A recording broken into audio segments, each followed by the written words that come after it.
Hoy! Kamusta na? I'm back! This is Popcorn. So ngayon ay ikikwento ko ay ang movie na ito, ang Elysium. Isa itong 2013 American science fiction action film na isinulat ginawa ni Neill Blomkamp. Ang tagal na ng movie na to, pero sa totoo lang kung walang magsasuggest nito, baka hindi ko malalaman na may gantong sobrang gandang movie pala. Alam niyo yun? Ang bano ko talaga. First time ko lang dito napanood eh. Tara, samahan niyo ako. Stop mo na yung ginagawa mo at makinig ka sa akin. Bilis! Okay, start na tayo. Noong 2154, ang mamamayan ng Earth ay nabubuhay sa kahirapan at may hindi sapat na pangangailangang medical. Ang mayaman at makapangyarihan ay nakatira sa Elysium. Ang Elysium ay advanced sa technology na may mga aparato tulad ng medbase na maaaring gamutin ang lahat na may sakit, baliktaran ng proseso ng pagtanda, oy parang bet ko yun at muling buhayin ang mga bahagi ng mga katawan. Parang paraiso, alam niyo yun, andun na lahat. Parang gusto ko na rin tumira doon. At dahil sa Elysium, maraming taga-Earth ang naghangad na makapunta doon at isa na doon si Max. Ngunit malupit ang tadhana para kay Max, parang ako lang. Balik na nga tayo. Siyempre, sa mga movie may mga karakter talagang ganito. Isa siyang human smuggler at tinatawag nila itong Spider. Nahack niya ang password ng Elysium at may tatlo siyang ship na pinalipad na may mga illegal immigrant na nagnanais makapunta sa Elysium. Ngunit nang malaman ito ng minister ng Elysium na si Jessica, naiinis ako sa part na to. Same pa naman kami ng hair ni Jessica. Siyempre, ano pa ba? Tinawagan niya si Agent Kruger para pasabugin yung tatlong ship na may sakay ng mga taga-Earth. May isang ship na nalampasan yung isa sa missile at nakarating sila sa Elysium. May isang mag-ina ang nakatakas at nakapunta sa Midway, ngunit inaresto sila at pinabalik sa Earth. Sa isang pabrika na paggawaan ng robot, nagtatrabaho si Max. Aksidente siyang nakulong sa loob ng cell at na-expose sa radiation. Na magkaroon siya ng malay, sinabi ng doktor na robot sa kanya na 5 araw na lang itatagal niya. Kasalanan to ng manager niya eh. Hindi naman siya papasok to kung hindi niya sinabi. Yun tuloy, nainis ako. Ayun, binigyan siya ng doktor ng pain reliever for 5 days. Siyempre, ano pa ba? Walang pa kayong boss niya sa kanya at dahil sa nangyari kay Max, sinanggal siya sa trabaho. Grabe, diba? Sarap sipain. At dahil gusto pang mabuhay ni Max, lumapit siya kay Spider para tulungan siya makapunta ng Elysium at gumaling. Siyempre, lahat ng ito ay may kapalit. At dahil alam ni Spider na nagtatrabaho si Max sa pabrika, kapalit ng pag-akyat niya sa taas ay ang pag-hack nila sa password ng bank account na billionaire niyang boss at nakawin nila ang kayamanan nito. Medyo kinakabahan ako sa part na to. Siyempre, dahil nakita ni Max sa mga mata ni Jen na walang malasakit sa manggagawa niya, pumayag si Max. Excited na ako sa susunod. Uy, diyan ka lang ha, huwag kang aalis. Hindi, sige, okay lang, sanay naman akong iwan. Joke lang! Ayan, nasa hatit na si Jessica. Nagalit sa kanyang presidente dahil sa desisyon niyang pasabugin ang mga tayuhan. Proud pa nga siya dyan ako hindi daw dahil sa kanya baka daw nilusog na sila.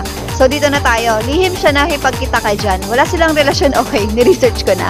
Feeling ko may binabalak sila. At yun na nga, nakapagsabuatan siya kay Jan para i-reset ang Elysium at maging presidente. Ay sandali, kilala niyo na si Jan, diba? Siya yung namamahala sa paggawaan sa Earth ng mga robot. Ito na si Max ang tagaligtas. In-install sa kanya yung body armor para kunin yung code na nasa utak ni Jan. Yung part na to pumipikit ako, di ko alam. Paano yun? Ay basta, ang sakit ng tornilyo damang-dama ko. Pero alam naman natin na palabas lang to. Hinijack nila yung sinasakyan ni Jan para kunin yung bank code nito. Pero di nila alam na reset code ng Elysium ang nasa utak nito.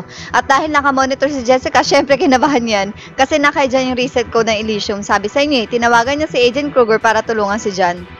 Nabaril ng kasama ni Max si Jan. Ewan ko din ba't pa nakaupo yun doon din na lang umalis. At ang patay ni Max sa mga bantay nito. Dahil dito, nakuha na nila yung code. Nakakapatong part na to yung pagda-download kasi binibitin tuloy naabutan sila ni Kruger at tinataka sila.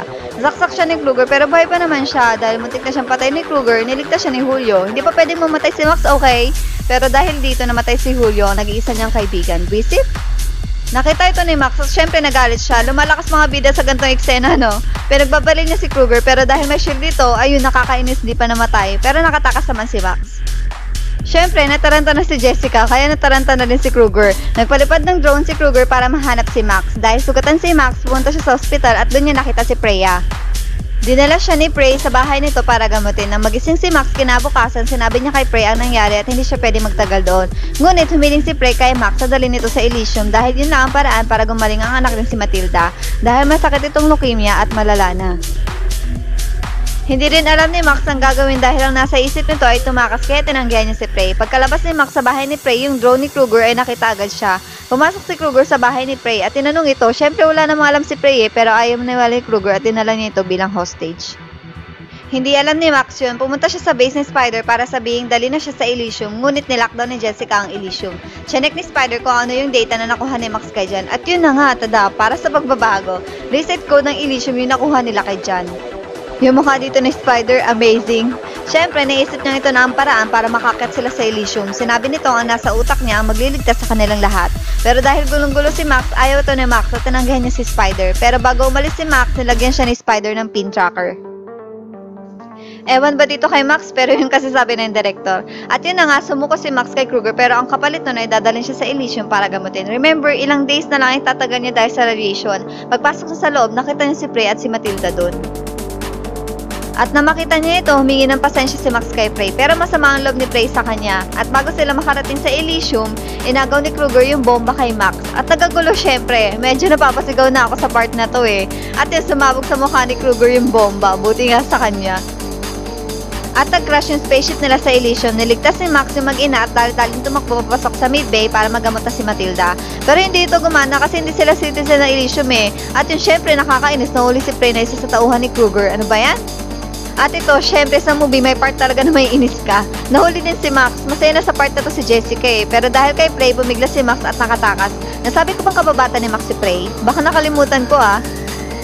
Nainis na naman ako, boy pa pala si Kruger, akala ko wala na siya eh. Dinala siya sa Midbay at yung magic, may mukha na ulit siya. Pinuntahan agad siya ni Jessica, pero syempre, greedy si Kruger dahil din pinagalitan siya ni Jessica, nagalit si Kruger at sinaksak niya ito sa leeg. Ang sakit nun! Nilagay siya ni Kruger kung nasaan si Prey. Tinatry pa ni Prey na iligtas si Jessica dito pero huli na din eh, di na kinaya. Iba din talaga to si Kruger eh, naghangad maging presidente ng Elysium. Kaya ayun, inutusan niya yung mga kasama niya na pasabugin ang building at hanapin si Max. At ito na, magstay ka na, wag ka nang umalis. Ito na yung best part. Dahil wala na ang lockdown at nagkaroon ng kaguluhan sa Elysium, sinamantala ito ni Spider. Habang hinahanap ni Max si Prey, nakita niya dumating sila Spider sa Elysium. Pagkatapos ay kinausap nito, feeling ko ito na yung part na everything happens for a reason. Siyempre, ito na ang action, barilan, habulan. Niligtas ni Max sa mag-ina at sinabi nitong dali na sa Midbay si Matilda para gumaling na. Pero sinabi ni Prey na hindi gumagana sa kanila.